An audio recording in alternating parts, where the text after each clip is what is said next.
چلے جاتے ہیں تو ہمارے گھر میں عورتیں جو کھلے سر پھرتی ہے، کھلے سر کھانا پکاتی ہے، کھلے سر اللہ اکبر سارے کام انجام دیتی ہے، پھر رحمت کے فرشتے ہمارے گھر میں کیسے آئیں گے؟ جب نبی کے گھر سے سر سے دوپٹہ ہٹنے پر فرشتے چلے جاتے ہیں تو ہمارے گھر میں فرشتے کیسے آئیں گے؟ اور جب رحمت کے فرشتے آئیں گے نہیں تو اللہ کی رحمت کیسے آئے گی؟ پھر آپ رو رہی ہیں میرا شوہر اتنی محنت کرتا ہے کماتا ہے برکت نہیں ہوتی، برکت کیوں ہوگی؟ بے برکتی تو تیری وجہ سے ہے، تو نے سر کا دوپٹہ گلے میں لٹکایا تو اس وقت تیرے گھر میں برکت ہوگی کیسے؟ اور سن لو، آپ تعویذ کے انبار گھر میں لگا لو کبھی برکت نہیں ہو سکتی، کیونکہ نحوست تو تمہارے کھلے سر کی وجہ سے ہے۔ اور یہ میں نہیں کہہ رہا ہوں بلکہ صاحب روح البیان نے لکھا ہے، اگر یہ بات لکھی نہ ہوتی تو میرے اندر بیان کرنے کی ہمت نہ ہوتی۔ نبی کی موجودگی میں عورت کے سر سے دوپٹہ ہٹے تو وہاں سے رحمت کے فرشتے چلے جاتے ہیں۔ تمہیں پتا ہے اے خاتون جنت کی کنیزوں، جس وقت ابراہیم علیہ السلام کو آگ میں ڈالا جا رہا تھا، ابراہیم علیہ السلام کو آگ میں ڈالا جا رہا تھا، تو آگ میں ڈالنے کا طریقہ کیا تھا؟ انہوں نے منجنیق بنائی تھی۔ منجنیق آپ سمجھتی ہیں، جب پہلے دور میں قلعوں پہ حملے ہوتے تھے تو منجنیق کے ذریعے سے پتھر پھینکے جاتے تھے۔ انہوں نے منجنیق بنائی تھی۔ منجنیق وہ تھی کہ آگے پائپ رہتا تھا اور ایک رسہ رہتا تھا، رسہ کھینچ کر کے چھوڑتے تھے تو وہ جا کے پائپ کو لگتا تھا، اور پائپ کے اوپر جو پتھر ہوتا تھا وہ جا کر کے قلعوں کو لگتا تھا۔ تو سب سے پہلے منجنیق بنی ابراہیم علیہ السلام کے لیے، کیونکہ انہوں نے اتنی بڑی آگ کا علاوہ تیار کیا کہ وہ آگ کے قریب کوئی جا نہیں سکتا تھا، تو ابراہیم علیہ السلام کو ڈالے کیسے؟ تو انہوں نے منجنیق بنائی۔ تو منجنیق بنا کر کے وہ کئی دنوں سے پریکٹس کر رہے تھے، اس طرح رسہ کھینچیں گے، چھوٹے گا تو ابراہیم کی پیٹھ کو جا کے لگے گا، پھر ابراہیم جو ہے وہ آگ میں چلا جائے گا۔ لیکن جس وقت ابراہیم علیہ السلام کا کرتا اتار کر ان لوگوں نے منجنیق پر ابراہیم علیہ السلام کو بٹھایا اور رسہ کھینچا تو اب رسہ ان سے کھینچاتا نہیں تھا۔ کیوں نہیں کھینچاتا تھا؟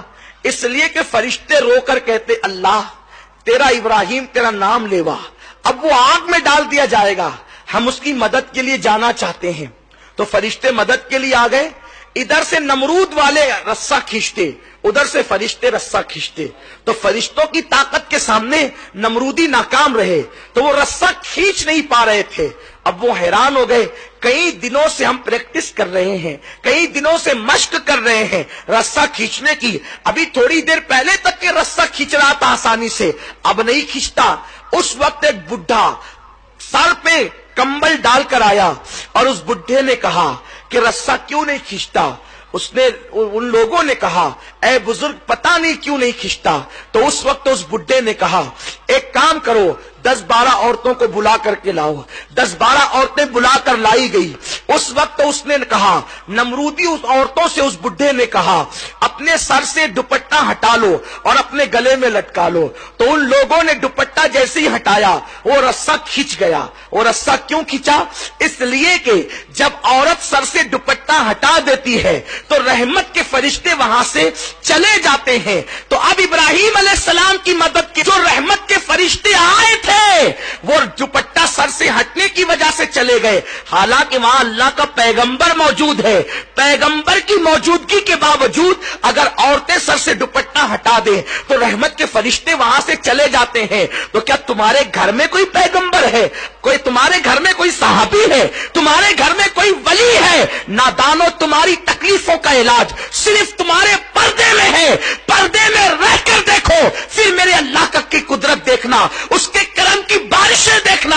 سنو اللہ اکبر، جن کے گھروں میں برکتوں کا نزول ہوا، جن کے گھر سے کائنات کو خیرات ملی، جن کے گھر سے ولایت تقسیم ہوئی، جن کے گھر سے امامت تقسیم ہوئی، جن کے گھر سے نعمتیں تقسیم ہوئی، وہ گھر سیدہ فاطمہ الزہرا کا گھر ہے۔ سیدہ فاطمہ کی زندگی دیکھ لو. امام حسن مجتبی سے کسی نے کہا حسن تیری ماں بڑی پاکیزہ تھی.